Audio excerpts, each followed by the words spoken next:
Yes, Claire, we can start.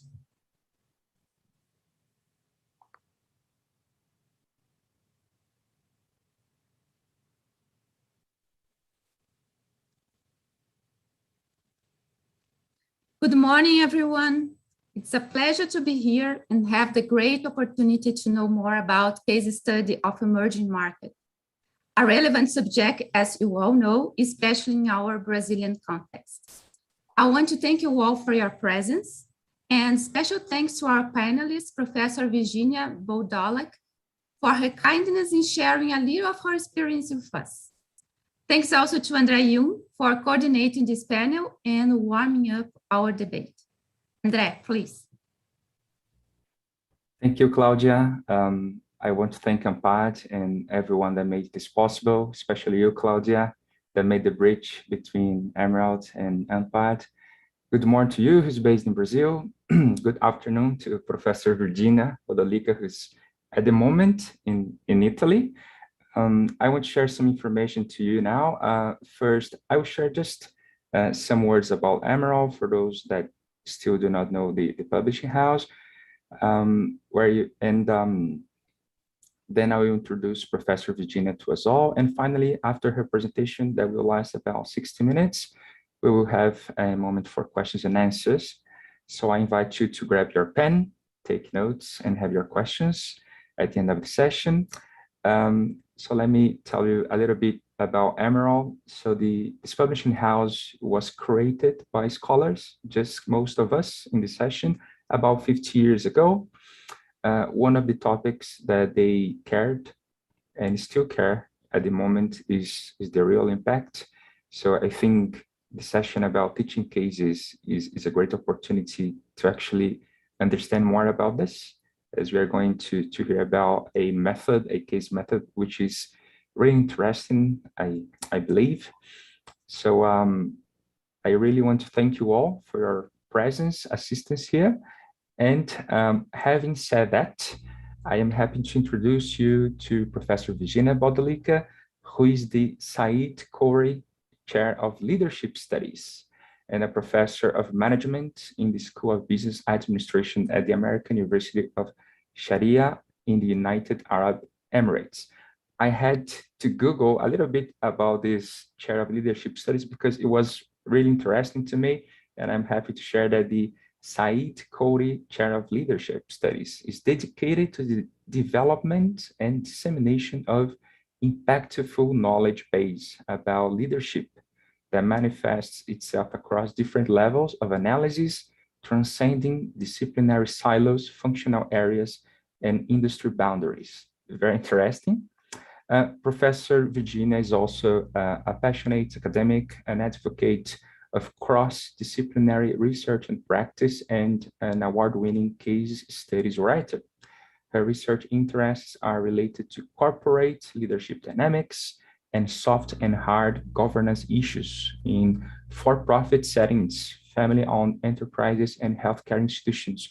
Among other journals, Virginia has published in the Academy of Management Annals, Strategic Management Journal, Strategic Organization, Journal of Business Research, Journal of Business Ethics, and European Review, Journal of Management and Organization and Management Decision.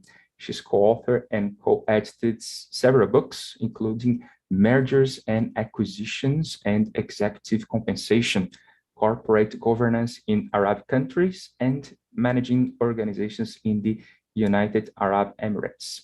Virginia serves on the editorial board of a number of academic journals, consults with local and international businesses, facilitates strategic retreats, and delivers executive education sessions and customized programs, and is regularly invited as a guest speaker at professional conferences, workshops, and events.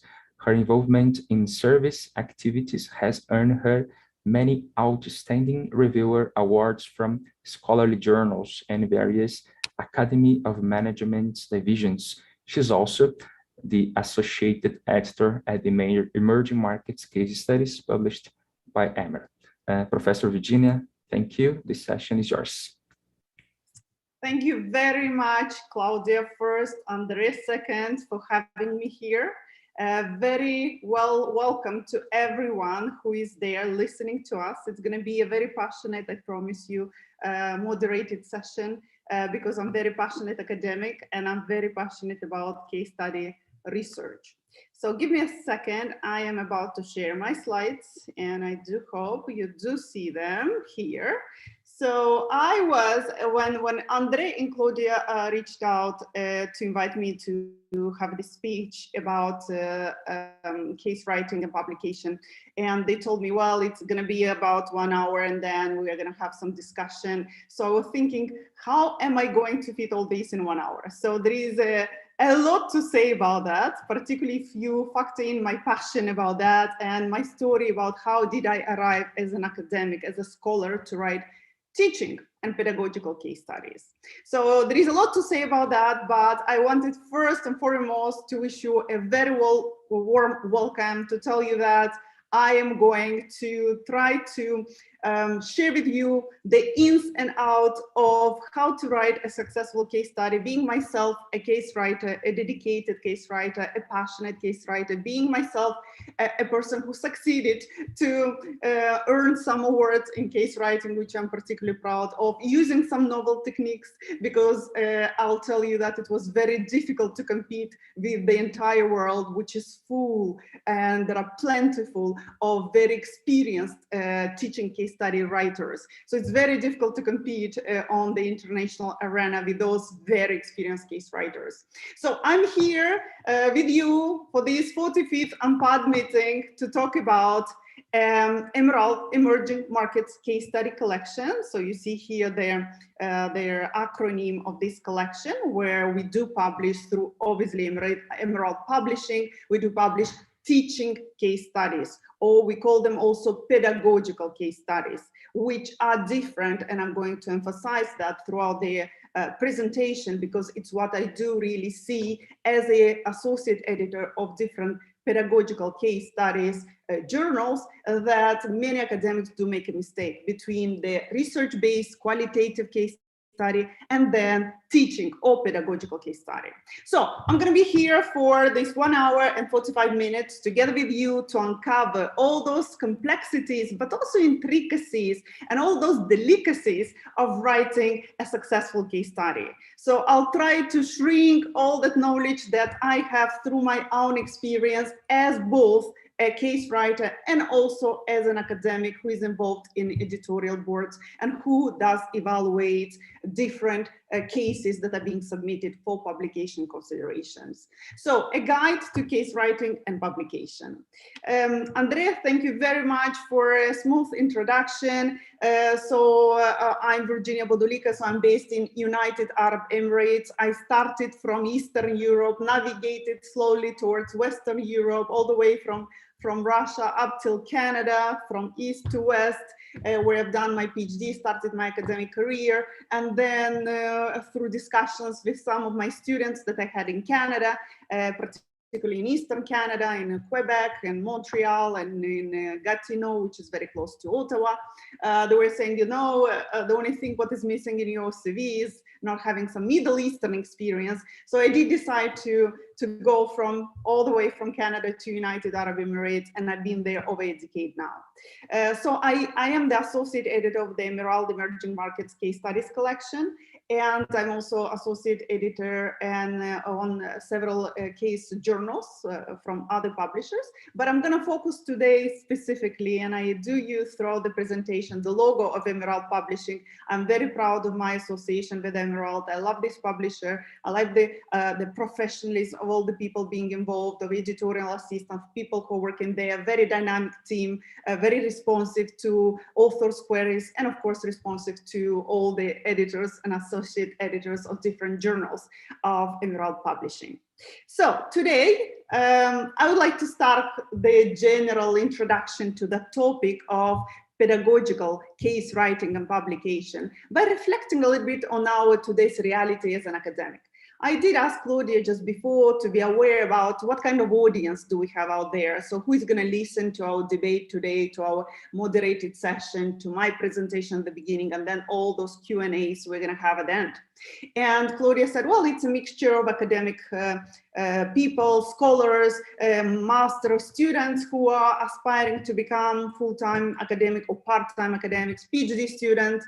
So that I said, why not? I do have this general reflection and a kind of preamble to that writing and publishing teaching case studies, because I'll tell you what kind of reflection typically we make as academics, scholars, which I evaluated for our publication in peer-reviewed journal of research-based articles, right? So how do we factor in all this capacity for us to write pedagogical case studies, why it is important, when it comes into our career, when it is more important to publish to do that, how does it impact us, how do we benefit out of that? So I'm going to share through this presentation my own perspective, both as a scholar, the one who is in the shoes of everybody there who is listening, and also from my perspective as an associate editor of case-based journals, and in particular Emerald Emerging Markets Case Studies collection. So if we start from a bigger picture, right, shedding some light on what kind of challenges do we face today as academics, as scholars. And I would say I divided these challenges which shape our today's reality as academics, as scholars, in three big trends, right? And three big realities, if I can say. So one is called, and I would say all the students there who are master students, students of PhD programs, so DBA students, these particular reality will allude to you very much. I called it, we are living in the era of premature publication.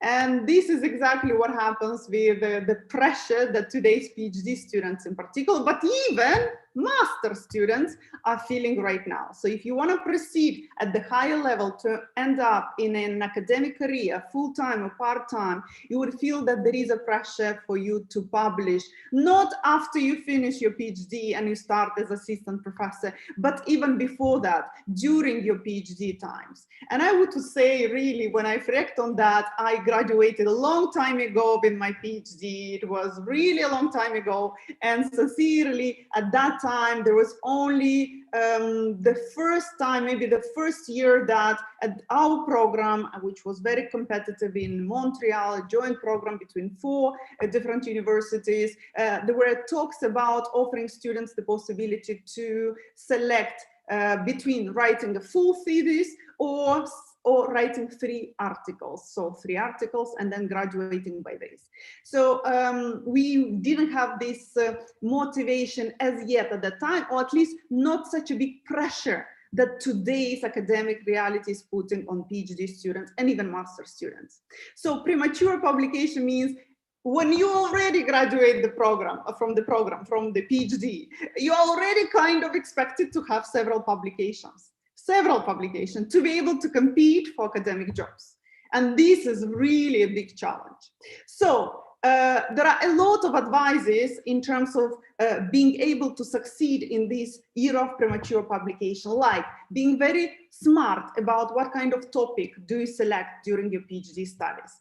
Many of these writings that you do during your PhD studies, like if you take different courses at the PhD level, and then professors in different classes do ask you to write different assignments, reflections, mini methods, articles, and things like that. So again, I do advise my students always to select those types of assignments that can feed you towards completing your thesis, or which would allow you to actually take this assignment and convert it in potential journal article. And another reflection that I had just at the beginning, given that most of those business schools, universities today across the world actually offer the opportunity for PhD students to write or graduate from the program by writing 3 academic articles instead of writing 1 thesis, which then will require you to break it down again in papers and do the kind of reverse engineering job. Once you had a big piece, you have to go backwards and break it down in articles. You would rather select the option of 3 articles, so that, yes, it is more challenging. Why? Because you have to have them accepted for publication in order to be graduating from the program. But at the same time, by the time you graduate, you already have 3 articles and you already have an edge over the competitors who are also competing for the same academic jobs. The second one, which again, reflecting on what we are living right now as academics, is this era of networking. Right? So we're living in this very challenging era where we cannot stay in silos. And as André read my short bio, and also about my chairing the Saiti Houri Chair of Leadership Studies with the vision and mission, so some sentences there that he read about the Chair of Leadership Studies, it alluded to me, it was me who wrote those sentences there, and you already heard the word silo and cross-silo. So leadership happens, it's such a broad concept, and it applies to so many different levels, and it necessitates so much of these being able to connect to each other and breaking down the silos, because today is more and more difficult to succeed alone. If before you could have still a very successful academic career writing alone and staying alone, today is very difficult. And because first, publishing is more difficult, is more competitive. Second, because, well, our knowledge is limited. We need to tap into each other's knowledge to be able to create very impactful research. And of course, we need to be able to have complementarity among ourselves in order to create something meaningful. So in this era of networking, it's very important, be it for a PhD student or for an academic, accomplished academic, it's always very important to actually collaborate. And collaborating, it means ups and downs. So it means, of course, it can be horizontally with your peers at the same level, but never ignoring, of course, the importance of collaborating down the stream, meaning it's more the PhD students, the ones you mentor, the ones who are going to be your successor, the ones who are full of energy, full of passion, full of motivation. And this is something, not to criticize anybody, but this is something that academics tend to lose over time, the passion. And I think our collaborations with PhD, with the younger generation, really makes us to continue that passion, right? And to transmit that passion to the younger generations. So for us as academics, it's important to transmit that passion. For PhD students, it's important to associate with these higher level academics in order to learn and grow and see the ins and outs of all this publication process. And of course, connectivity, networking, communication, reaching out, like nobody will open you the door if you don't knock at it.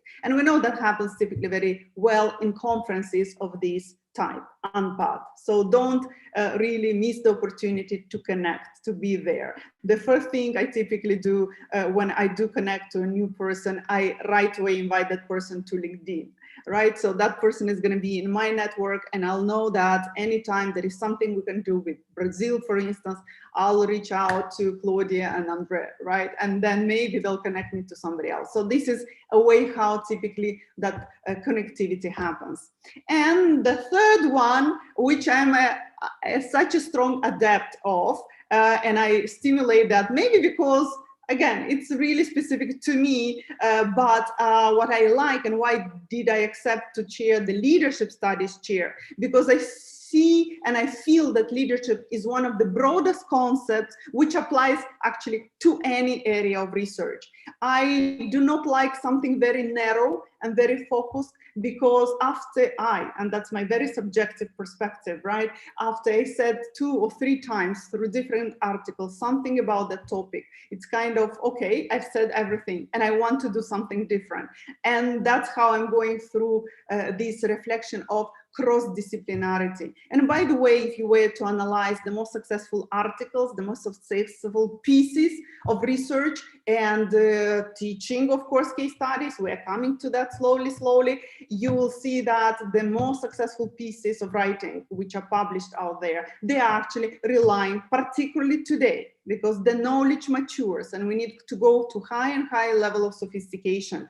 So they are relying on cross-disciplinarity. You would see that people who are on the team really come from different disciplines. And if you write a piece about, for instance, linguistic analysis of top management team or board of directors, you will have a person in governance, you will have a person in leadership, and you have a linguist and even a neuroscientist who will go and analyze the neurons and the way how the language connects to the brain and how this makes the leader emit a specific message while the meaning actually is conveyed through other terms. So it's such a beautiful combination of different scientists from different disciplines which create an amazing piece of knowledge. And you will see how this actually leads to significant innovations. If you see today the innovations in real, tangible world, it's the same thing like innovations in terms of academic research. So innovative topics,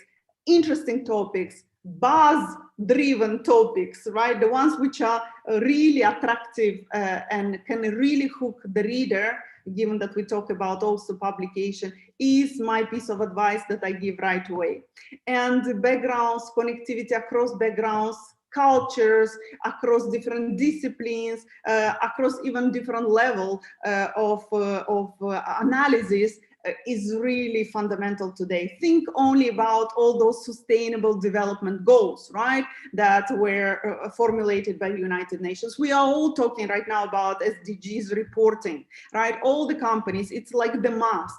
So the one who doesn't understand really what does mean sustainability would not be able actually to even do something, even if it's not fully in the topic, but something related to sustainability. Because there is, if you see more and more in different areas, we do talk about sustainable finance, sustainable marketing. What was that? Sustainable investment, right? So across different areas, without only talking about environmental responsibility, right? And reporting on how do we really control our emissions into the physical and tangible environment. So those are the three realities we are living right now. So how can we succeed in all these, and how does it really get us to the case studies, the pedagogical case studies, and how does this relate to our academic career? And we can be, and I put this face here of a person who is hesitating about writing a pedagogical case study, because right away many people can say, why would I write a pedagogical case study when I'm evaluating actually on research-based articles, right? So how does it fit in my academic career? So some of those skeptical questions that you can ask, right? And in due right, you're gonna ask those questions. I was in your shoes many years ago when I started my academic career, and I was asking, why writing cases at all, right? Why spending time on doing that? How would it benefit me personally as an academic? Isn't it too demanding? Because maybe some of you who are not experienced in writing that, you'll be disappointed, but not really, because you will learn that there are two pieces that you have to write in order to submit your case study, pedagogical case study. That is going to be there, and that's why I called it here double effort. This is going to be your case study, right? The document of the case. Plus, this is going to be the teaching note or instructor's manual. So it's called either that way or another way. Teaching note or instructor's manual, right? It's the same thing, just maybe the language, maybe in UK and United States, the different, the names are being used, but the meaning is exactly the same. So you have two documents in order to be able to then publish a case study, right? Knowing that the second document is not being published, but it is a must for publication of a pedagogical case study. So it's a double effort, isn't it? Then maybe you would say it's better to just do what research papers, and that's it. That's enough for me for my career.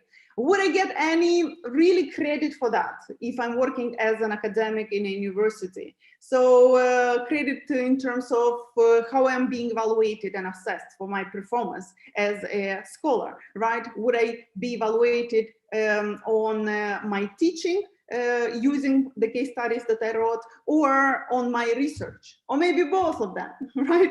So this is a viable questions and valuable question that you need to ask.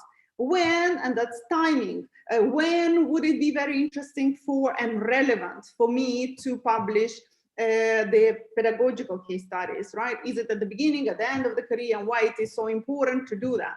And then would it make my promotion case stronger? So we are all, of course, wanting, if we are in academic career, of course, we want to get our tenure, and then we want to get promoted, right? And maybe move even in administration. So would this pedagogical case writing really benefit me from that point of view of getting my promotion and tenure in the university? Of course, all those questions are valuable questions. And as I said, I'm going to shed my own light from my own perspective as an academic, just like you, all the ones who are aspiring scholars and academic students who would like to become and embrace this very challenging career, right? And I'm going to shed my own perspective and experience from the standpoint of being a scholar myself, who went through all those layers from all the way from a PhD master, PhD student, all the way assistant, associate, and full professor, all the way to chairing a chair of religious studies, and while at the same time doing quite a lot in terms of pedagogical case studies writing. So with that, I would like to reflect a little bit on why writing cases, because this is a fundamental question which will shed then more light and more understanding towards the other parts of my presentation that will follow. So if you were to look at these, the round shaped type of factors that I put here and created for you to see, why do I personally believe writing cases makes a lot of sense? First of all, of course, we will think about pedagogy. So pedagogy, our teaching in classes is important. We create a lot of impact on our students. The best, I would tell you, at least from my subjective perspective, compliment I can get from a student is not when I finish the course and then there are course evaluations and students say, oh, the professor is good. No, no, no. If 5 or 10 years down the road, the student comes back through LinkedIn or comes back to see me in my office or reaches out via email or something else and tells me, I still remember your classes. I do remember that pedagogy through real impactful discussions that we have of real cases and things that we've done together in class. So pedagogy is really re-enhanced in classroom. We succeed to enhance student skills to apply theoretical knowledge into practice if we use case studies. So, and even better, what to use somebody else's case study. You would be much more comfortable using your own case study, the one that you developed, created, collected data for, analyzed, wrote, and published, and then used in your classroom. That would be really fantastic. Influence, because this is the impact that we create on our students, who then become really accomplished business people, and why not academics too. Exploring the world, why pedagogical case writing allows you to explore the world, because it pushes you to still go see what happens in the field beyond just reading the academic articles. You would go and you would do the interviews with the people, because you will convey the real stories to people, but in a different fashion, not through academic articles, but rather through a narrative style that I'll explain in a second. Of course, why publishing and writing case study? Because we're still living in this publish or perish imperative. So meaning that we need to publish. And publishing case studies, yes, they do count. And yes, they do help you in your promotion cases. And they do help you in the way how their committees are looking at your file and considering you for different areas of promotion or different type of teaching or particularly today that we are living in this online world, and then the pedagogy even is changing. So cases are changing to adapt the virtual reality that we are living. So yes, publication process is also of case studies, also enhances your capacity to succeed in this reality of having to publish, right? Sharing and disseminating, you disseminate knowledge. Yes, your name is there, you're publishing. People know for your quite a different type of skill that you develop when you write, you research and you write for a pedagogical case study. What I personally also, and you'll see in the next slide, but I also like that case studies, pedagogical case studies. I'll not repeat every time pedagogical, so we understand we talk about teaching pedagogical case studies throughout today's session. So outreach is something phenomenal. I was invited several times by executive education clients to really consult for them and then develop a case study for them based on their own company, to write a case study based on the knowledge that I developed on themselves, on their company, to write it down, and then to obviously allow them to use that case. Obviously, if you are publishing it, it's open for usage to anybody, but it was like a writing of a case on demand, a problem-based case that then executives in that company were using to train their newcomers, to accustom to the culture, to elucidate a concept that or a problem that emerged and how they solved it. So I benefited from my capacity to be able to write case studies, even through that possibility to get, for instance, executive consulting and executive education programs that I was teaching through consulting to enhance even the other aspect of my career and my file. And then, of course, what is beautiful here is that through the writing and researching of academic case studies, teaching case studies, you can forge the links between the university and the industry, right? It's a kind of double, triple, quadruple, quintuple helix that we are talking about, right? Those links between university, the government, the public sector, the private sector, and then even the community, right? And the lobby groups. So we go in different helices here to re-enhance the value that we generate in the university and to enhance the connectivity and employability of our students who graduate from our university. It allowed me so much, for instance, through this researching for the pedagogical case studies and collecting data, doing the interview, and then writing them. It allowed me even to forge those links with industry representatives to be able to invite them for guest speaking, right? And even to kind of in a nice way to stimulate them to accept students for internships, paid internships, and why not later on to guarantee some jobs in those companies for them. So when in your career to publish cases, that's something that some of you like listening to this and which I'm going to continue sharing and exploring a little bit more these intricacies of pedagogical case studies, writing and publication. So I just put just one of these. I have maybe about 10 more pages of that. I didn't put my latest one published in 2021, but just wanted you to see the different years, 14, 17, 18, I have in 19 and 2021. And the first ever case I did publish personally, it was in 2005. And that was the year when I did finish my PhD. So to tell you even the truth, my first publication was a pedagogical case study. So if you were to look at at least my case, you would see that I alternated. So I put here only the case studies and I didn't put my academic papers, my scholarly research started from 2005.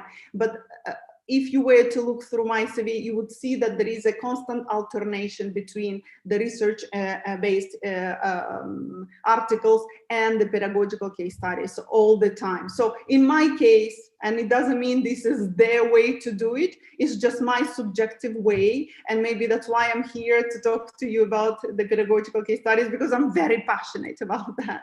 So I want to infect you in a good way with this passion for writing case studies and using those case studies in the classroom, you would see how it allows you to engage students more. And even I'll tell you to write them with your students. If you see here the asterisk that I put, Shahid, Naim, Abu Sued, Muhammad, Aziz Bekian, Nami, those are all my students. And by the way, my bachelor students, right? There is only one, Abu Sued, who was my former master students, right? A student. So you would see that I was successful even to bringing low-level students into the writing and supplanting sometimes their assignments, term assignments, with the challenge of let's try to start working on a case study, right? Of course, under a lot of work that I've done and all, but at least this is so motivating to them because they end up being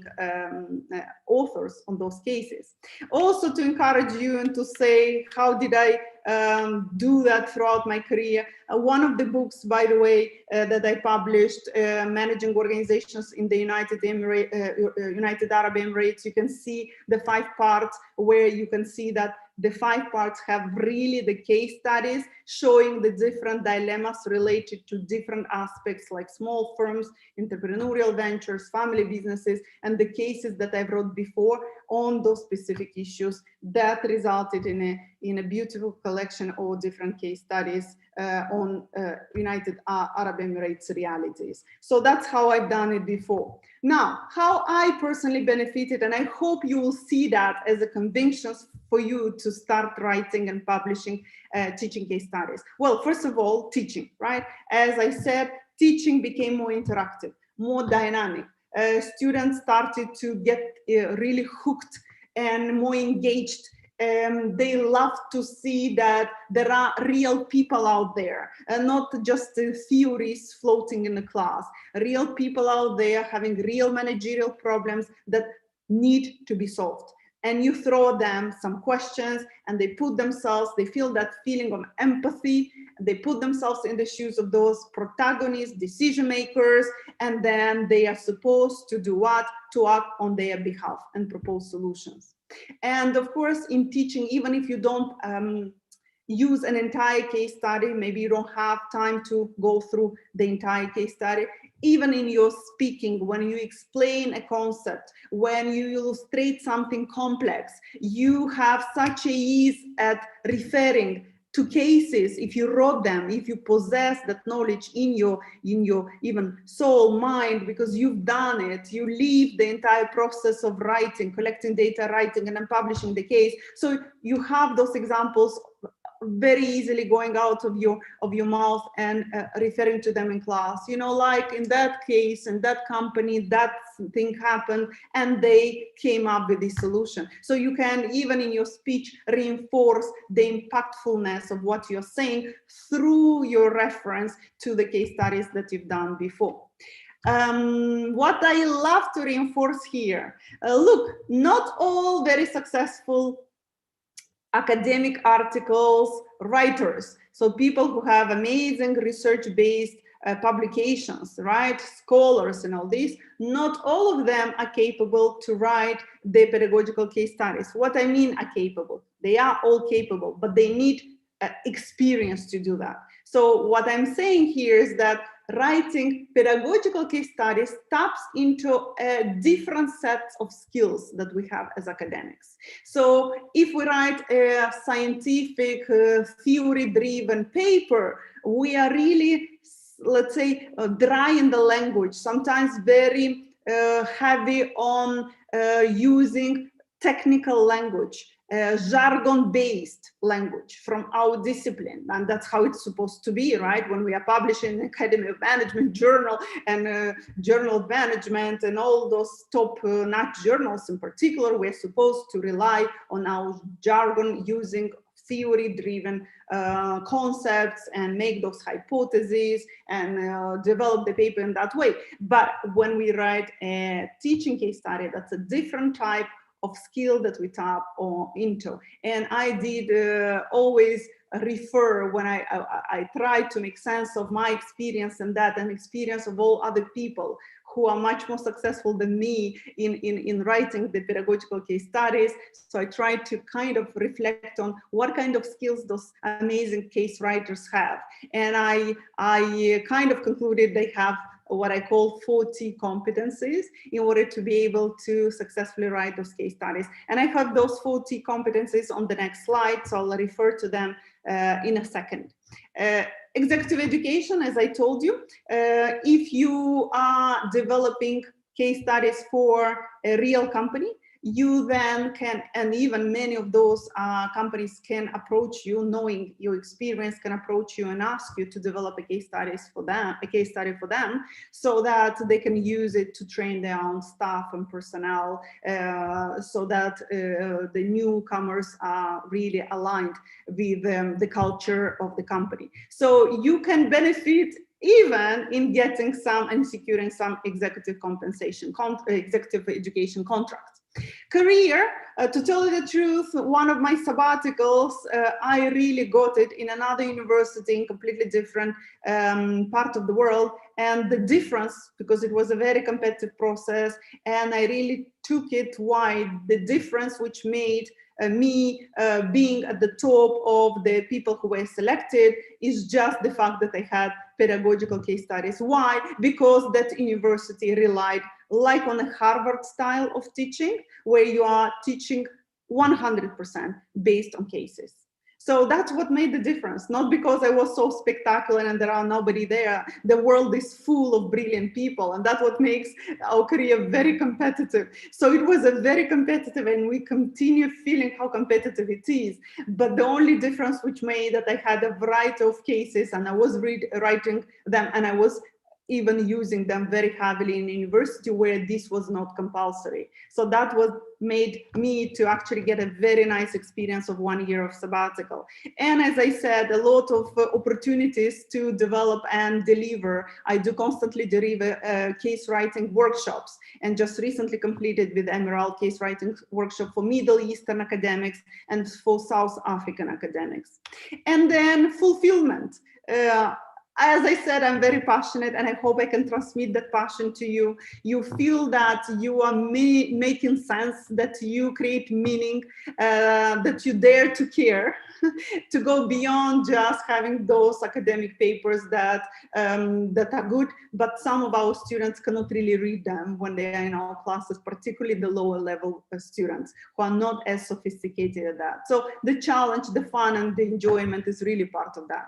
So if I were to refer back to those skill variety, the 4 T's that writing a very successful pedagogical case study required, I would tell you that one of those T's is your capacity to be a good trailblazer, right? It's a new opportunity to use your expertise. Yes, you can write science-based articles, right? But going beyond in an alternative model of writing through a narrative style, which will be very appealing to our students, particularly lower, but also masters and PhD students, and even people in, as I said, in corporations. Many of those are being trained through case studies. And I would tell you, one of our deans who came, he was new and he wanted to get more accustomed with us. The first meeting with us faculty he organized, he did a case study.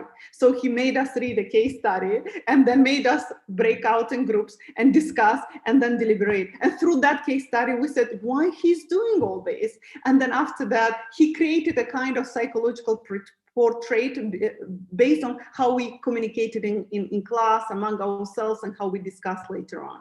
So trailblazer, tool making, when you create a case study, you have a lot of reflection about how to organize your data and how to create your diagrams and models and teaching boards, which actually allows you to create a tool to facilitate understanding.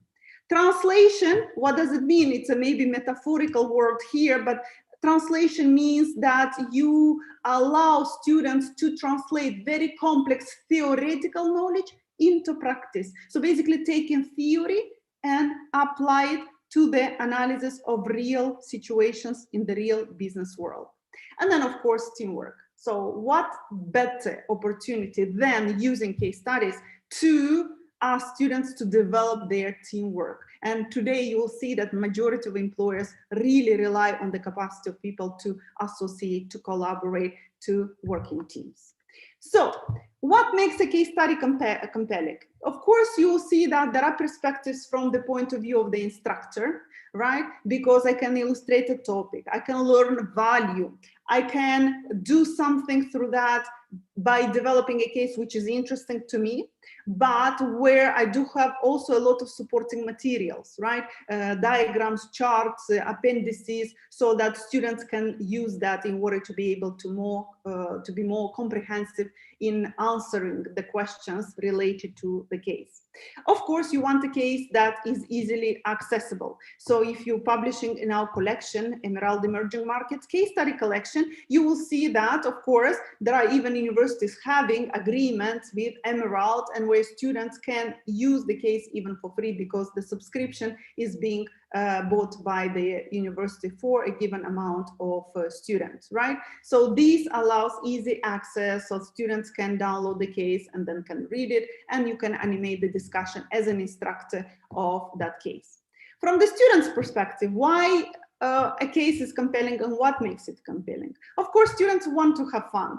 Remember, and it's even, I would say, this is the artistry. If before, decades ago, we were like very dry, coming into classroom, sitting there, and rarely you would see all the generation professor, rarely you would see them even standing, forget even them walking back and forth or in between lines in the classroom and all this. So which created a lot of boredom and really inertia and students falling asleep. So we know that today, yes, education should not be something as perceived as boring, shouldn't be a pain, it should be a pleasure. And if we can do an extra mile in order to stimulate that interest of students to come to our classes, to enjoy the classes, disregarding whether it's really their area of expertise or not, why wouldn't we do that? So students want to have fun when they read, right? Enjoy.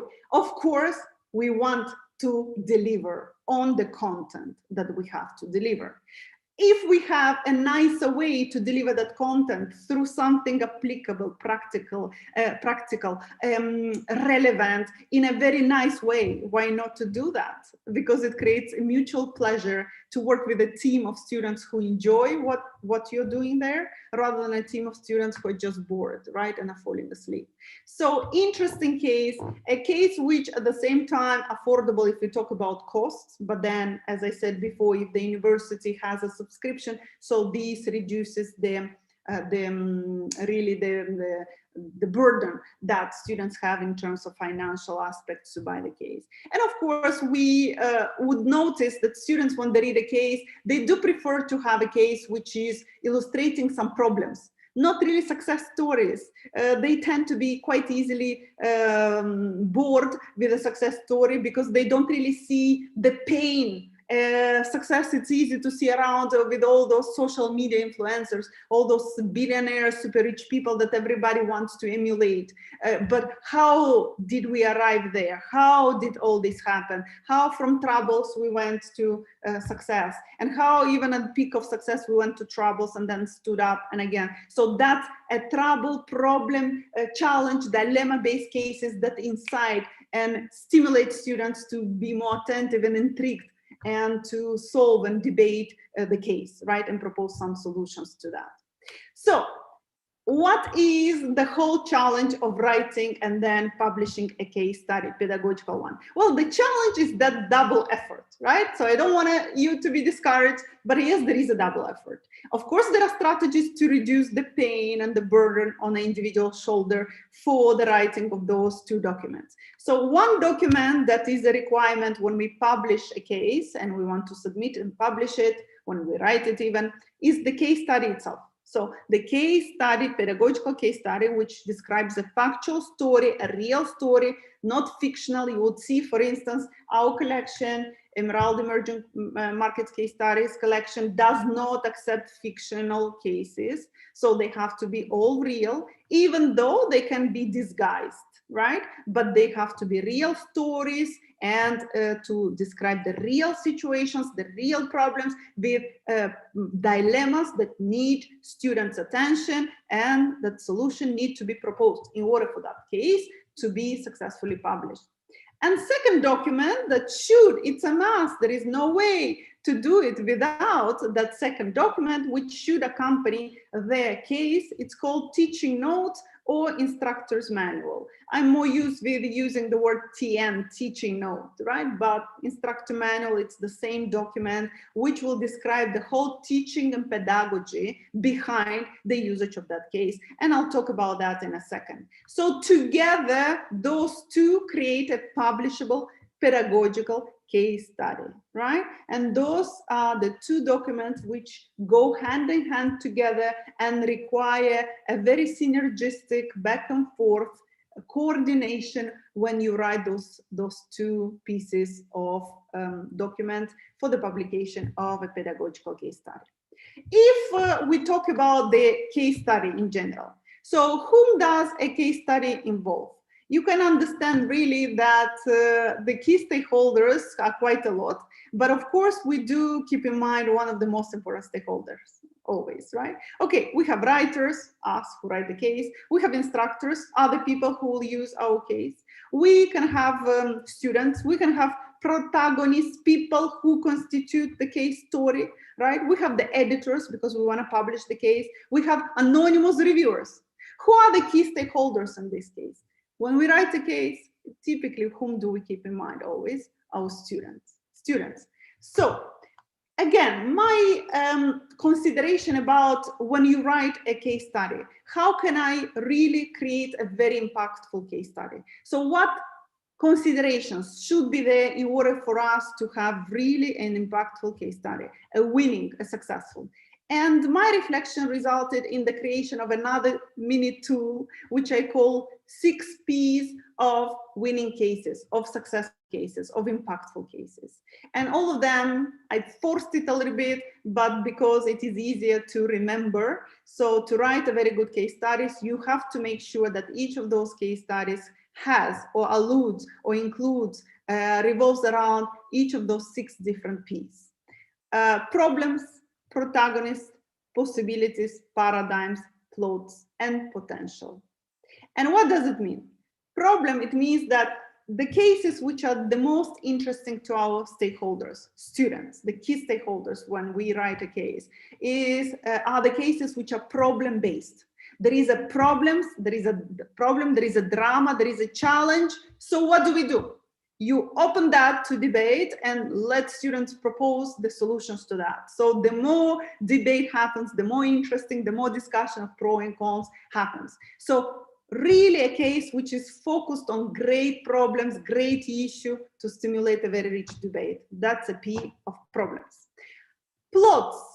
We like the case to be sophisticated, intricate, with a lot of complexities of the story, with a lot of stakeholders, particularly happening in unusual places, in a really rare environment, in isolated settings, in specific cultures. So that creates a lot of intrigues, right? Which obviously creates some suspense in considering different contingencies when we propose solutions. So this is the P of plots. Protagonists, do not make your cases human or inhuman.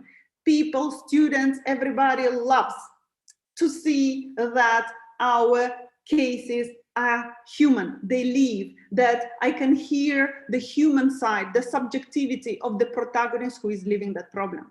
So voices of the key actors have to be heard throughout the case by using different maybe quotes from the interviews that you generated while discussing with your people, with your protagonists, with the people who gave you interviews.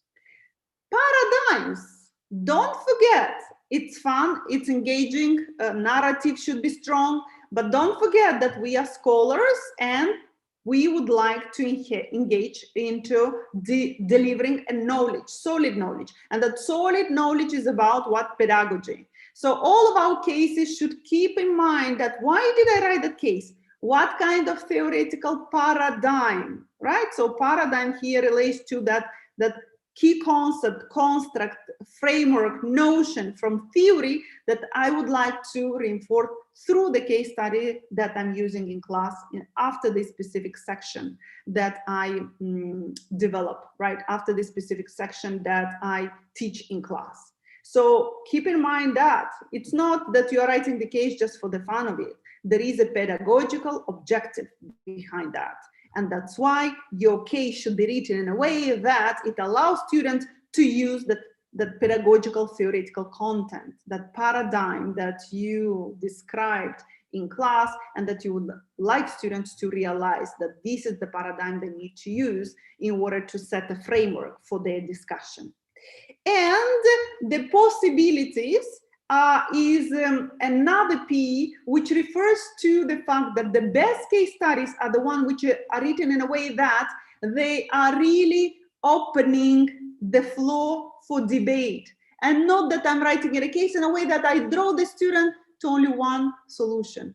Typically, the best case studies are the ones which open students to a variety of possibilities, a variety of options. And the whole thing is to have a debate and pros and cons to then together in a team decide what would be the most likely option that is going to succeed under this set of contingencies. And the central potential P, the P of potential, I put it there in the center. Why? Because it's more from the associate editor and editor of a journal who can, associate editor perspective or editor of a journal perspective, who receives a case and sees that that case maybe is not articulated very well, but kind of the other 5 P's are present and the editor sees potential. And that's where there is a decision being made between reject the case or to give a major review with a lot of very constructive, really feedback to help the writer to develop and elevate the case to a higher level. So what is nice in the case writing, and I'm aware about time and I'm keeping an eye on that, it is really so sophisticated because there is so much of that to be said about how to write a case study. But I guess that I'll also maybe through the questions and answers that we'll have later on, I'll cover some of those. So I'll take about 5 to 10 more minutes and then I'll open that floor. I'll give to André to moderate the session. If there are some Q&As or if he would like me to continue, I would do so. So with the case studies in particular, I would like to show you that the case in general starts with that problem that you identified at the beginning, and this is really the opening paragraph, and then it has the core, and in that core you put all the relevant information for the story to be counted, and then you conclude the case with the same problem that you started with. So it's that cyclicality of connectivity which goes from the beginning to the end, and that's exactly what you'll see in the common case structure. So the case, typically when it is written, you have the case opening, which will refer to which P's of the 6 P, definitely of the P of problems. In the opening, this one paragraph, you'll see that there is the problem that you're gonna highlight. In the core of the case, definitely, you will write all the background, the context, the competitors' background about the company. Some will use chronological style narration in order to be able to tell the whole story of the company, of the situation, of the people who are living that situation. You will add some tables and charts for people, students to be able to actually rely on in order to make answer some of those questions which are addressed on the case. And then once it is the whole story unfolds in the core of the case, you conclude, and obviously you would there tap into some other piece that I just explained, like protagonists will clearly appear in the core, like possibilities will be there somewhere lost in between. You'll not clearly say that, but students should be able to find those possibilities, right? And the plots, those intricacies of the story challenges that the company is living. All this is very important. And then all these will be wrapping up towards the conclusion, which will allude back to the P of the problem with which we started at the beginning. Because by telling the story at the end, we understood how the story started with the problem, right? So you see, it's that cyclicality. You are closing the loop from the beginning to the end. If we are having some editorial criteria there, definitely we would look at key things related to the structure of the case, the content of the case, and some other aspects related to the P's that I just elucidated. I guess I can discuss about that maybe through the moderation and Q&As, but if I were to just cover a couple of slides from the teaching note, so that we have a comprehensive view about what the teaching note includes, what it is. And in the teaching note, the key thing, what you can ask yourself, maybe as novice pedagogical case writer, the typical question that you might ask yourself, what to include in a pedagogical teaching note, right? A pedagogical case, which is accompanied by a teaching note or instructor manual. What kind of sections, how to structure it, what information do we put into that, to what extent your teaching note has to be derived from the case study that you just wrote. If you were, and I always advise instructors and writers of the case to say, okay, all depends on if you were to put yourself in the shoes of their somebody who would like to use a case for illustration of a specific concept. And it happens to, if you reflect on your pedagogy, if you reflect on your experience as a teacher, as a, let's say, as an instructor, you teach a given content, and then you have a very nice situation where there is a quite complex theory, and you say, oh, I would love to illustrate the theory through a case. And you go and you search for a case published because you didn't write your own, so you want to use a case of somebody else. So every time I'm advising those writers who write a case to say, if you were to be the one to select a case of somebody else, what would you like to have a supporting material in the teaching note for you to be able to successfully teach that case? You didn't write it, but you want to be, you know, very secure about what might eventually happen in the classroom. Students, what kind of questions students can ask? Would you be very at ease to respond, to reply to the different questions that they might ask and things like that, right? So this is really, really very important to have a very comprehensive teaching note, to include all the viable information in that. So what are going to be some sections to be included? So the key hint, as I just concluded the previous slide, the key hint when you reflect about that and the sections to be included and different information is about, can the case be used effectively by any instructor with the help of your teaching note? So if I'm there, I've never written the case, I've never actually read it before, I just read it once, and I'm the instructor, I want to facilitate the discussion of a specific concept in my class using this case, and I'm instructor, I would have the access to the teaching note. I'll go and read, okay, so this is what the case allows to do. This is a particular theory that I expect to be elucidated through this. This is a kind of situation that I can illustrate. Those are specific sample questions.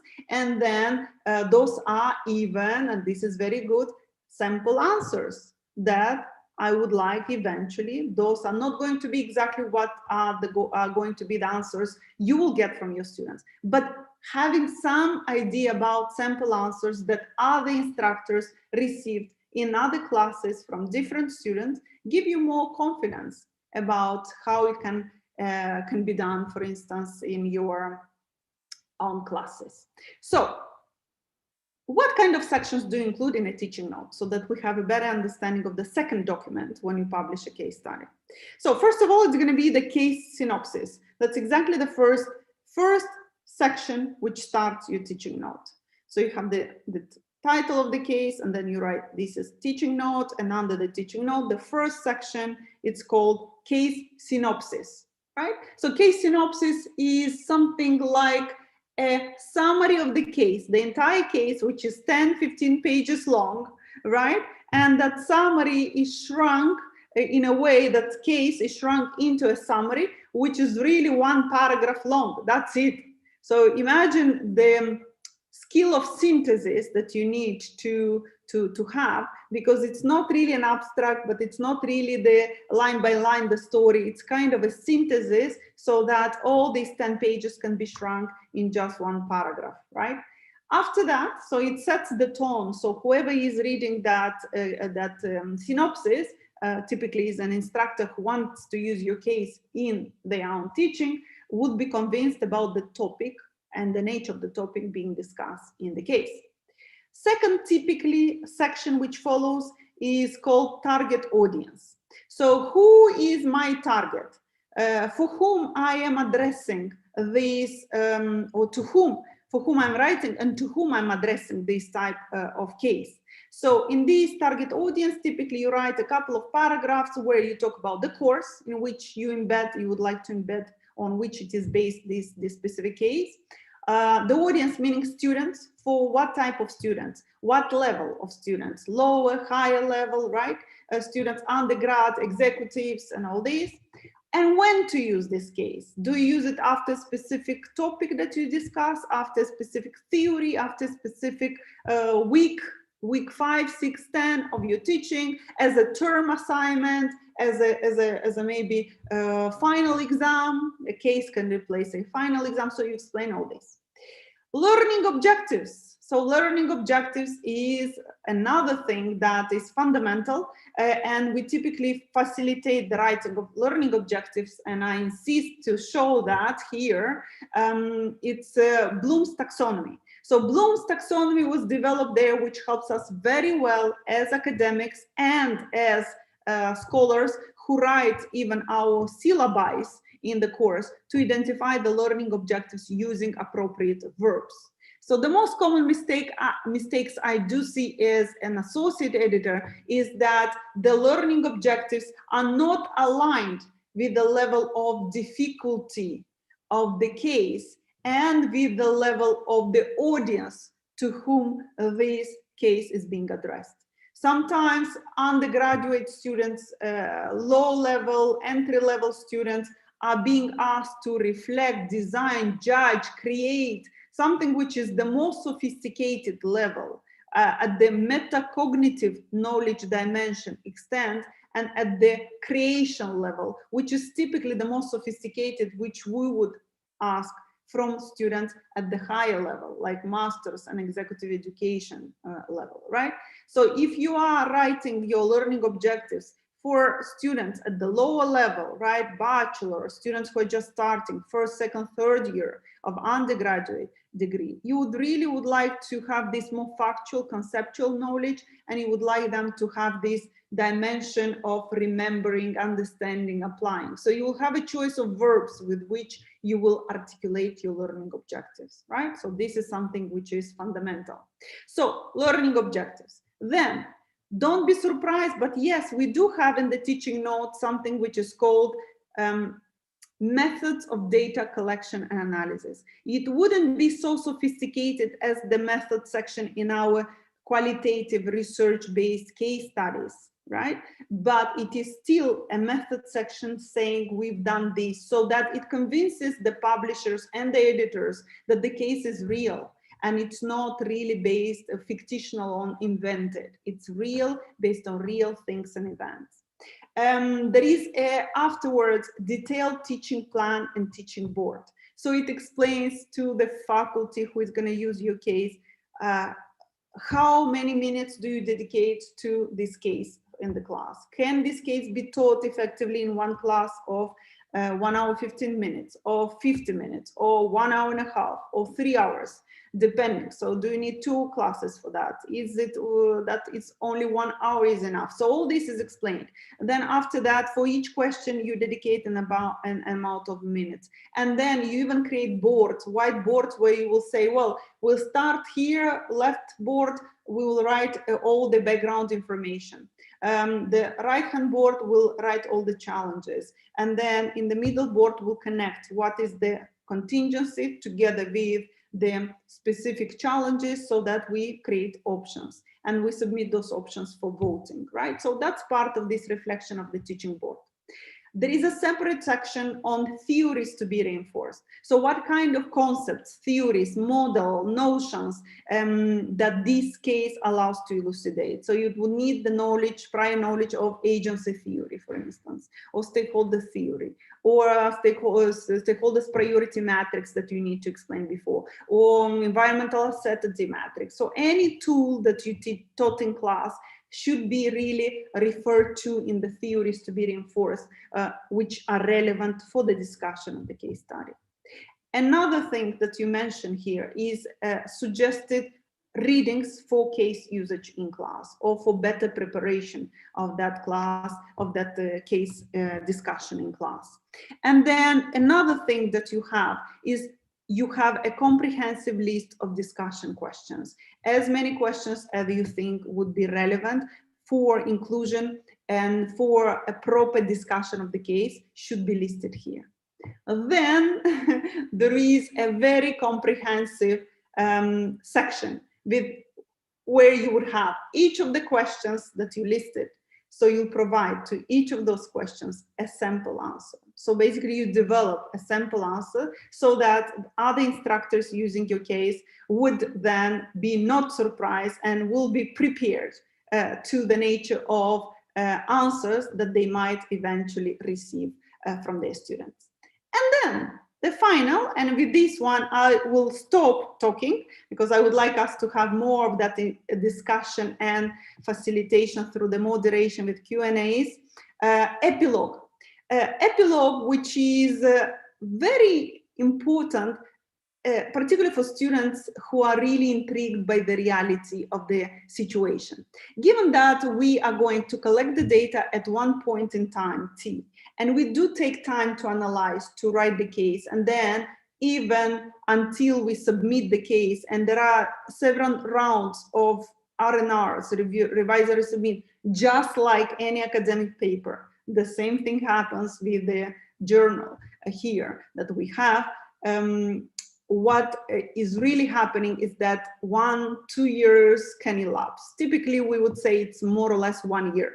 And if we say from the date when we gather the data, it can be even more than 1 year, 1, 2, and even 3, depending how fast the team is to write the case and submit, and depending on the peer review process. So when we are already ready to have the case accepted, at that time, many editors will ask you, would you really go back to your field and ask your managers whom you interviewed and who create the background and who are the protagonists of the case?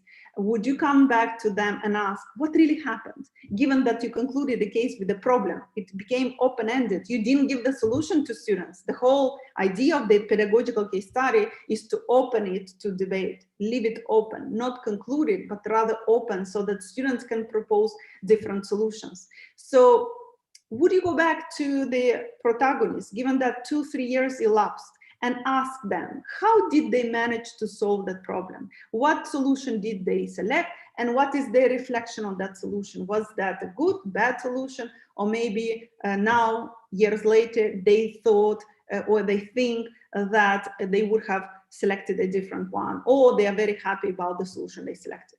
So all this reflection can then come in the epilogue. You write what really happened years later, what solution was used, and how this reflected on the future of the company and protagonists. And you know, the best compliment about writing engaging, interesting case studies which hook the students are situations when my class ends and we have the discussion of the cases that I wrote, and I know the story and everything, and even I know the epilogue, and students ask you, Professor, and what happened?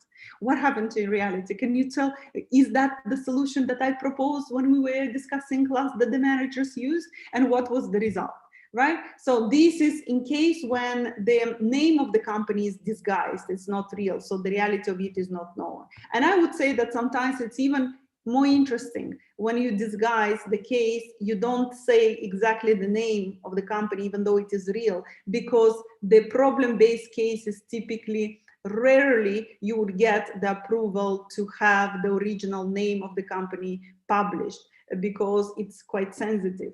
And why it is even better for students, because they cannot go on Google and check exactly what the company have done and how the company reacted and how the company solved the problem. So they are more intrigued to discuss and then to come up with a set of viable solutions.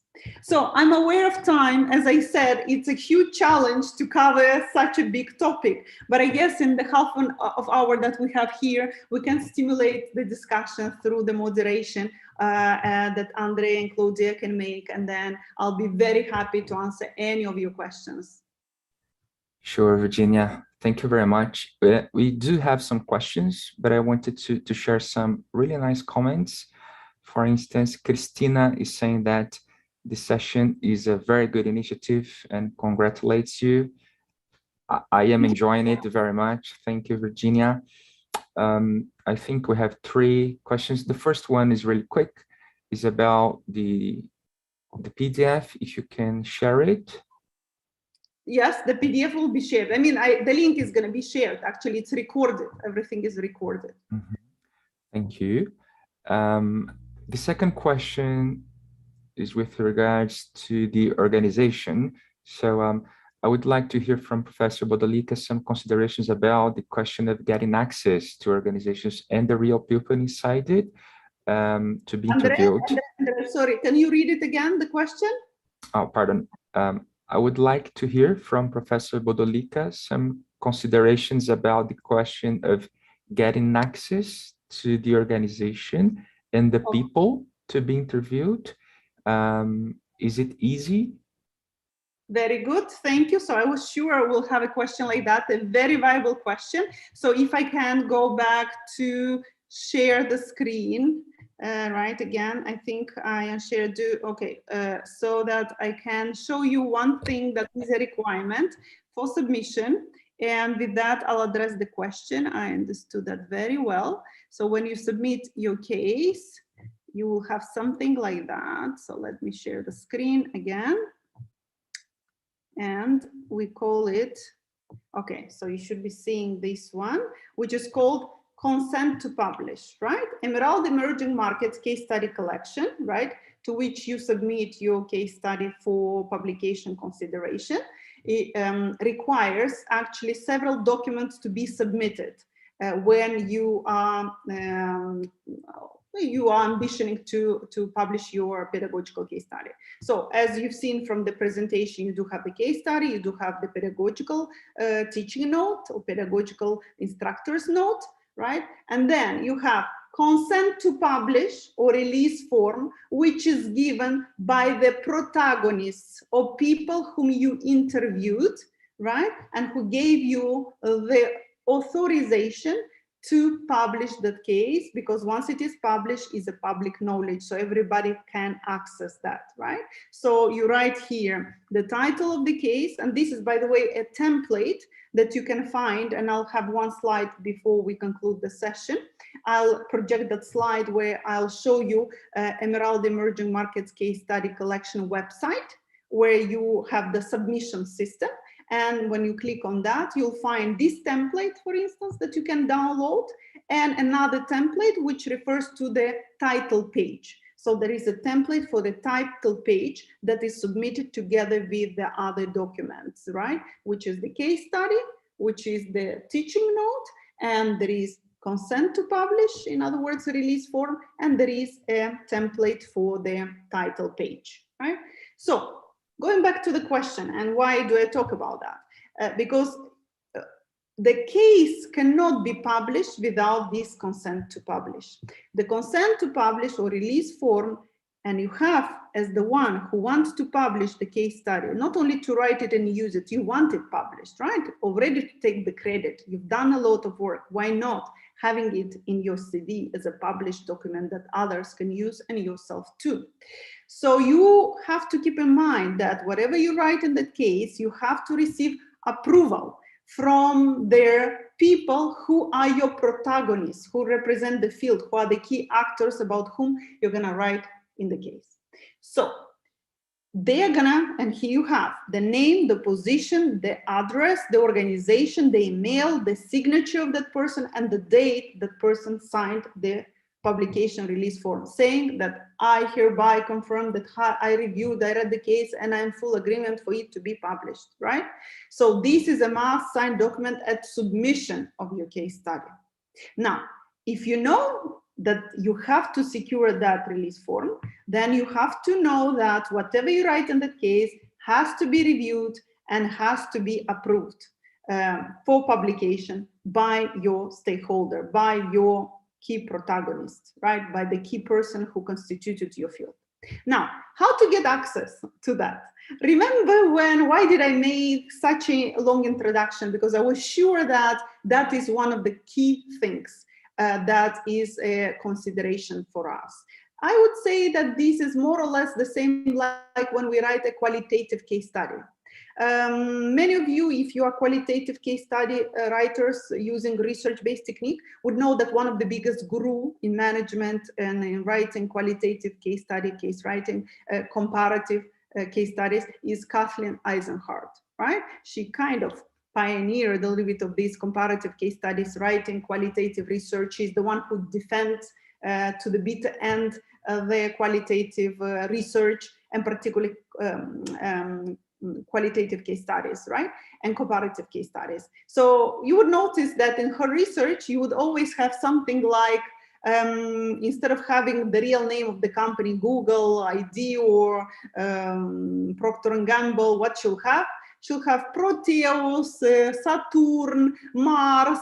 She loves to give the names to those cases using the names of the stars from the ecosystem in the cosmos, right? So you would see that she's disguising. And that's one technique that I just mentioned before, saying, because you write sometimes problems, and those problems in the case might not be, so comfortable for others who are the real protagonists of their company to be widely published, and their names to be published there, where they say that, okay, we quarreled, we had to fight, we did this and that. So it's a little bit of sensitive issues. So a typical technique that you can do and to give some confidence to your field, to the protagonist, to sign and give that release, is to disguise the case. So this is fully acceptable, meaning instead of saying I did my case study in Google and with this person and that person, you just say it's an IT company called the ATOL, right? And you give a nice name or something that you invented, right? And you disguise that case. There are other techniques that can be done. Of course, if you have a very nice, for instance, I did, and this is techniques which work in Middle East, but I think it's everywhere. Why did I tell you about the 3 imperatives? Remember, I started the presentation with 3 imperatives. And one of the imperatives was not to be alone and to network. So networking is when you create relationships in your executive education with your students and other things. For instance, most of my cases were done thanks to my association with students. Students are amazing networkers who get through their parents to somebody else and then get to that manager who make through that student sign that release form and say, okay, I understand it's a pedagogical tool. It's not to criticize, it's not to this, it's not to that, I understand. So through somebody, through the network that you created, you give this, you get this guarantee that that release form is going to be signed, and you get access to the field. All my co-authorship with students, actually, in 99% of cases, they facilitated my access to the field because it's aunt, uncle connected to somebody else who knows that, who graduated together, they studied together, and they said, okay, professor, here's the interview, here's the date, they're ready, they're waiting for you. Like that, So that again taps into the importance of let's be good networkers. We know that it's tough if we are just trying to call, having cold calls. What does it mean? People don't even know us and we're like, can you please? People might not even answer. People might not even answer your emails, right? And you'll just continue to be frustrated. So the field, access to the field is not more or less difficult than the access to the field when we are doing qualitative case study research based on comparative case studies. It's just the same thing, because in both of those cases, we can actually, and not can, but we have to receive the ethical approval, and then we have to make them sign that they understand in what they participate and that they agree. There is another trick, I would say, in a good way. It's not that we are breaking the rules, God forbid, we don't do that. But a trick in where I, for instance, said that there are many situations where I've seen that a qualitative case study based on research was converted into a teaching case study. Or the other way around, you gather data for your qualitative case study research, and you had several comparative case studies, and you took one, which is the richest, and you wrote a teaching case study. Or you gathered data on a teaching case study, and it was so rich that you said, I can actually do a theoretical analysis for that and convert it into a research-based qualitative case study, comparative, by gathering maybe another data from another company. So you see, there are many possibilities. Again, more you network, more you connect, the easier the access becomes to your field. Hope I answered the question. Andre? Thank you. Oh, sorry, Virginia, I was on mute. That's why it took longer. We do have some questions. I want to give more people the opportunity to share their thoughts. There is one which is really interesting. I do have the understanding that Emerald recommends authors to use their own cases before publishing with us. So the question is actually, so is it important to test the case before publishing it? Because Professor Bodolica mentioned about adding possible answers from students also onto the teaching notes. Amazing. So what's Thank you so much for that question. I didn't have time to cover, and I'm so happy that this comes through their Q&As, and I was aware it will be, so it will allow me to cover everything I wanted, at least, not everything, but at least from here and there. So it's a brilliant question too, like the first one. Thank you for asking that. It allows me to actually cover that point, and you actually even have given the trick of what typically professors who are writing and publishing their case studies are doing. So yes, typically, and this is a highly advisable thing, and we as associate and editors of pedagogical case studies like very much, and we advise very heavily all particularly novice case writers to pre-test their cases in classroom before submitting their case for publication consideration. And even in the teaching note, there is an additional section that is added in the teaching note where you will say pre-testing of the case in the classroom, and where you describe your experience. Well, I just wrote that case, but before submitting it for publication consideration, I did administer that case in my class X, called like that, after week number 10, whatever. You describe all this, and everything went okay, but there was, for instance, one student who made that case derail from that discussion into that. So if this happened in the classroom, please, I use that trick in order to do this and that. Or, for instance, students reacted to the case favorably, but a new question emerged. And only this one allowed me to realize that actually this case offers a potential to discuss a new concept. So I changed the case by adding a new concept and some information in the case. So you write that reflection, and it gives so much more confidence even to the editorial team and even to the professor who develops and writes the case. That case is actually pre-tested, that students reacted to that favorably. Students actually did this and that, and it allowed them to understand. It facilitated their understanding of the theories, theoretical concepts that you wanted to illustrate. The second point that is embedded in the question, which is very smart, and which is exactly what we're doing. Why that pretesting helps you even to write sample answers to each of the questions. This is the must. Your case will be rejected on the desk by the editorial assistant, who will look in the case and then teaching note and will say, okay, there are questions, but what are sample answers? So this is a must. the sample answers have to be present in the teaching note. So without that, the teaching note cannot be proceeded and the case towards publication. So what is the trick? Instead of you spending time and writing, of course, you can ask somebody the help of a student or something, but again, that student has to be your prior student who took your course before to understand the theories and everything. What you would do? Again, pre-testing does the trick. You might use that case that you develop as an assignment. So take it as a group assignment, as an individual assignment, as a midterm exam to replace the very closed book exam, traditional exam that students are so afraid of, and have this case study instead of exam. And then ask them those questions that you framed in the teaching note. And then ask them to write the answers, right? So when you get how many students you have in the classroom, if it's, let's say, a big class, right, on the same 200 big sections, right? And then you ask them to do that in teams, then it is how many you have, depending on the size of the team. But you'll have a nice pool of sample answers.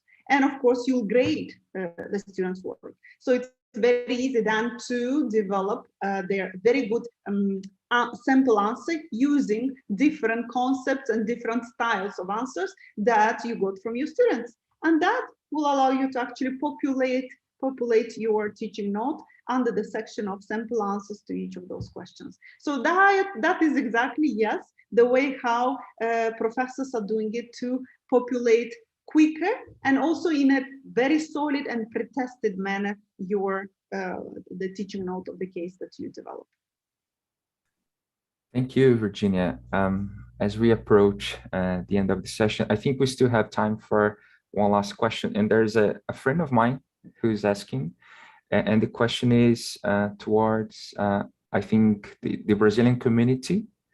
If you could share any recommendations to professors, authors here in Brazil, if they wanted to publish on MCS, what would be your piece of advice for them to be successful and to publish on the MCS from your point of view and your experience? That's amazing, and I'll share again the slide because as if, and I'm so happy that I didn't get to that slide, but it's just it's on the spot. And here you have my slide here to conclude, and it's really making a lot of sense to conclude the session. And I hope that this sparked a little bit of interest, and we'll receive a lot of submissions at the Emerald Emerging Markets case studies collection. So some final piece of advice to be successful in pedagogical case studies writing and publishing.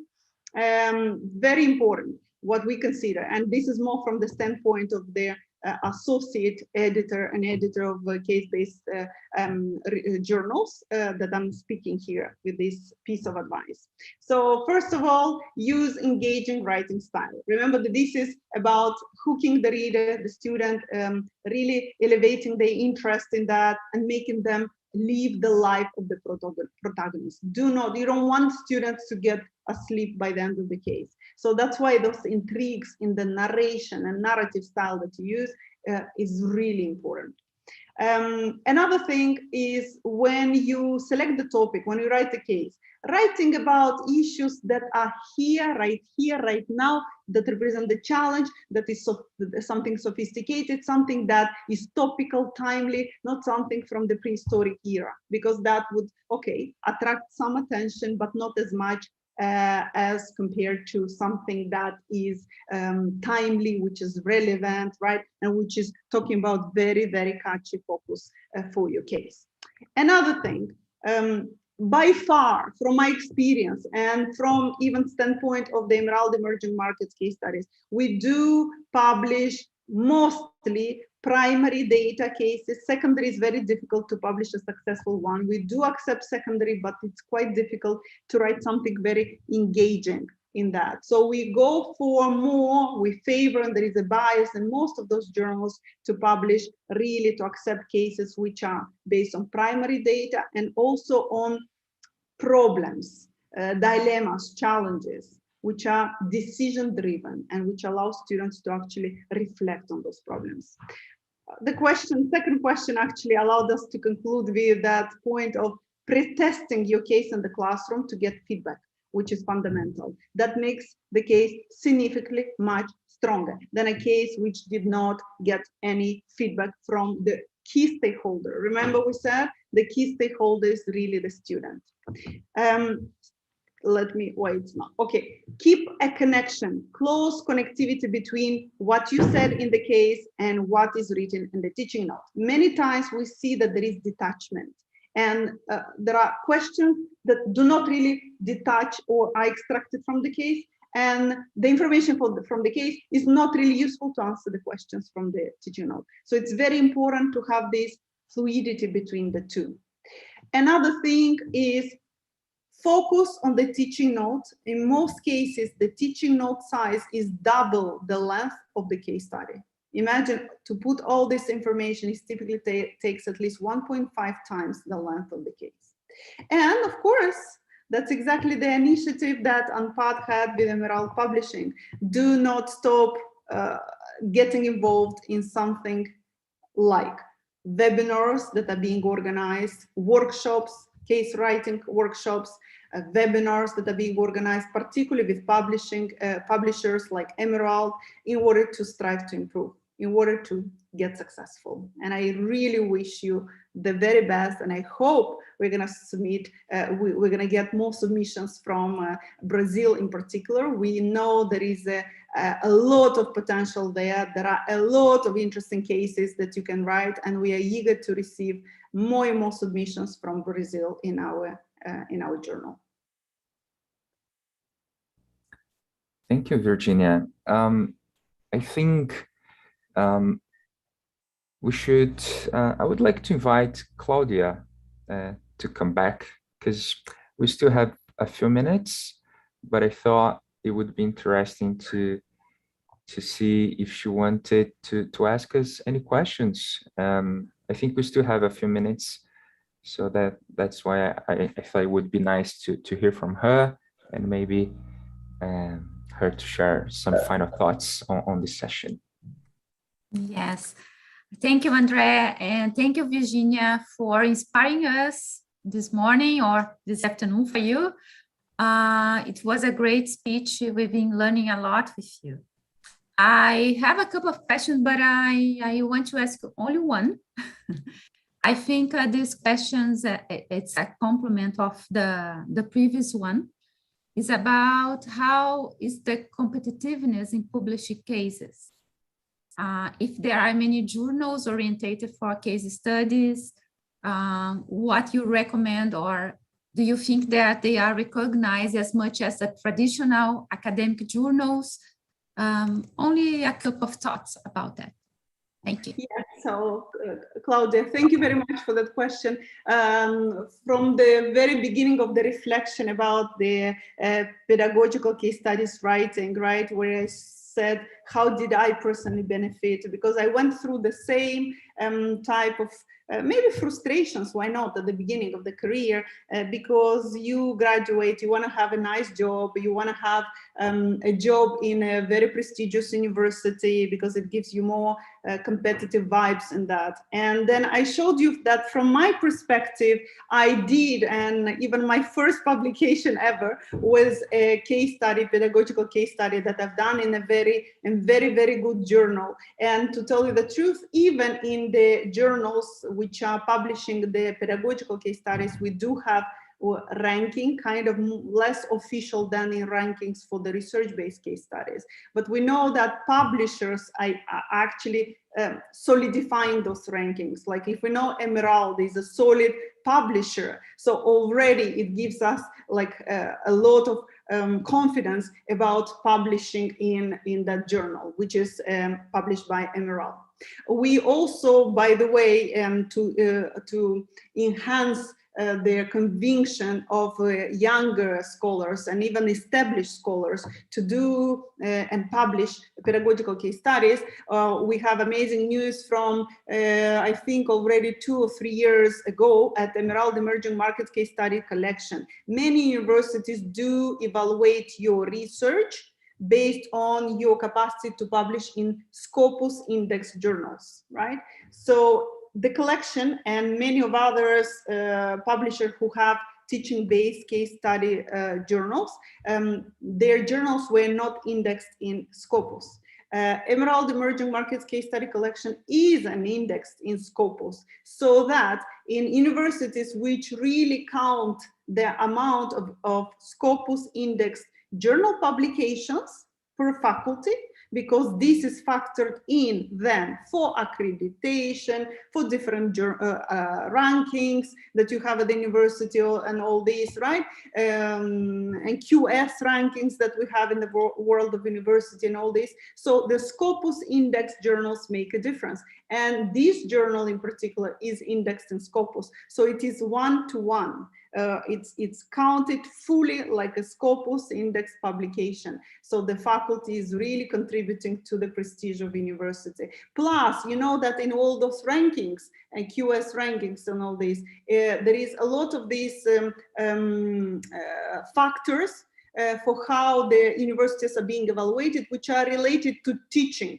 Yes, there are research, how many we have in Scopus or how many we have in top-tier, top-notch journals. But we do have also quite a lot about teaching, how many faculty per the ratio between the student to faculty, then their international faculty, then the quality of teaching and how relevant the teaching is, which is assessed through what?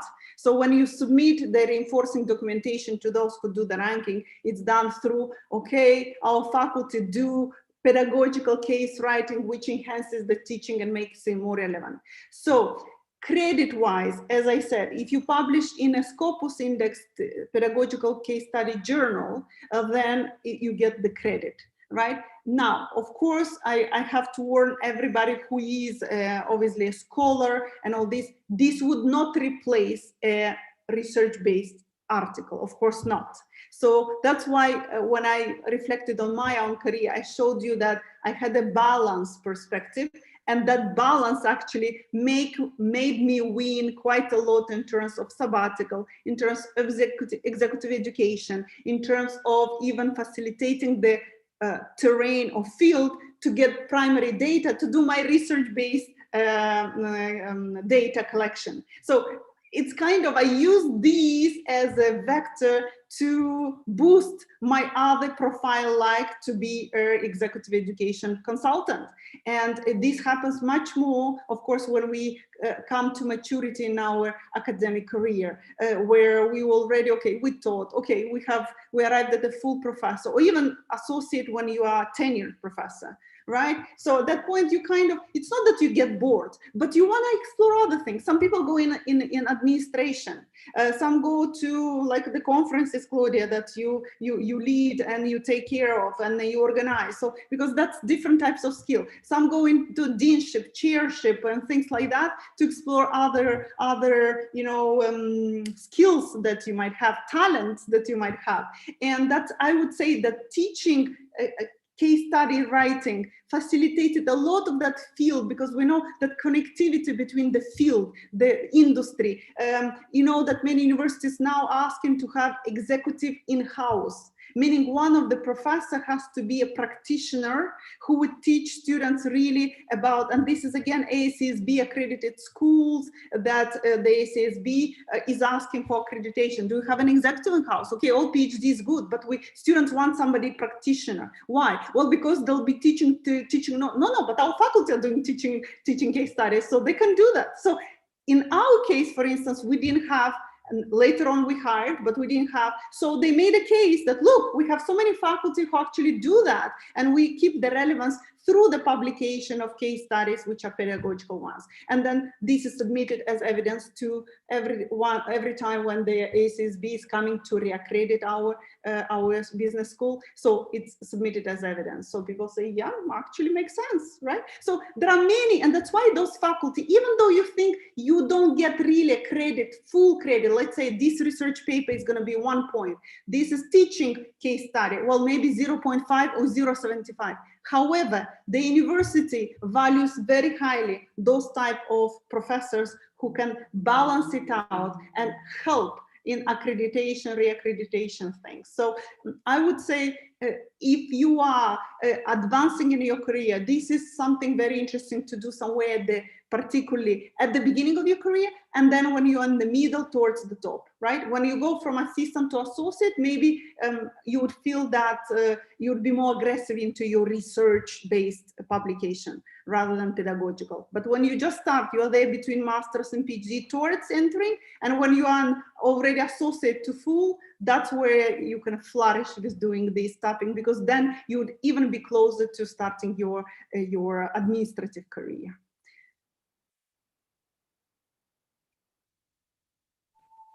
Over to you.